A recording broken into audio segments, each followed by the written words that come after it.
Honestly, I think like, and I think this is like almost everyone, but I always used to have like imposter syndrome, like big imposter. It was so bad, like, and I remember like I really felt it the most when I was like switching from electrical engineering to computer science, because like that's a big change, and that was like junior year. Yeah.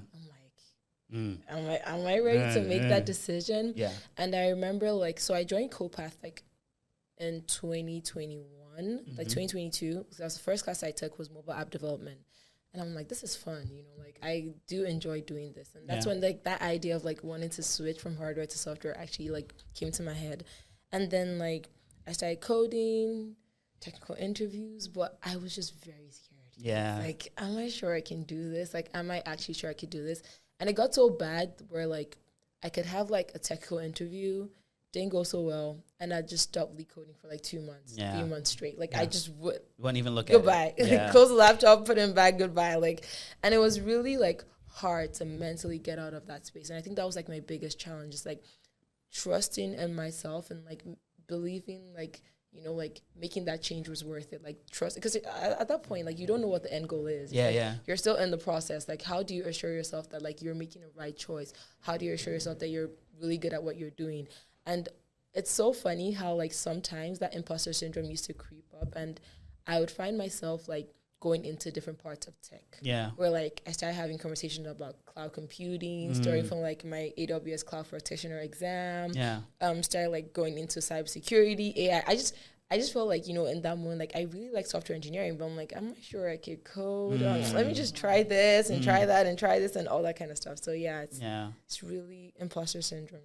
Now, in terms of your journey, and let me know if you're cool with me talking about where your internship is going to be at. But go ahead and let us know where you're going to be doing some summer interning at in the coming weeks, coming months. Okay, so I'm going to be in Redmond, Washington with Microsoft. Woo! Look at that.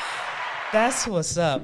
Yo, it's literally lit over there because I'm so proud of you. I'm so happy for you to have this opportunity. If y'all didn't hear it, Evan is going to be at Microsoft interning this summer, holding it down for all of them. Yes. Right? Honestly, hard work, consistency, you just have to practice. Because I think the one thing, and I think it's life in general, like nothing gets handed to anyone. You have to work hard to get it, and the moment you put in that work, you're gonna get it. You just have to believe in yourself. Jams. And I always used to tell myself, you have to have faith. You have to be delusional, like you have to be delusional. I remember like before my Microsoft offer came, like I was talking to my friend and I'm like, I keep seeing like the Microsoft logo everywhere. And he's like, you're get used to it. You're gonna see it in Redmond. And I'm like, amen. Like, I'm gonna see it in Redmond. It's like, and just being delusional. I'm like, I used to see like different posts about like, I started like searching about like, like after grad, I'm gonna be in Seattle. Yeah. And, just making sure that you see yourself in those spaces, because you get to manifest those things. When you see it and believe it, it's gonna come to pass. Just work hard, and it's all gonna make sense in the end. Honestly, that's really my biggest advice. Work hard, and you'll get it. 100%. Thank you so much for that, Eben. Yeah.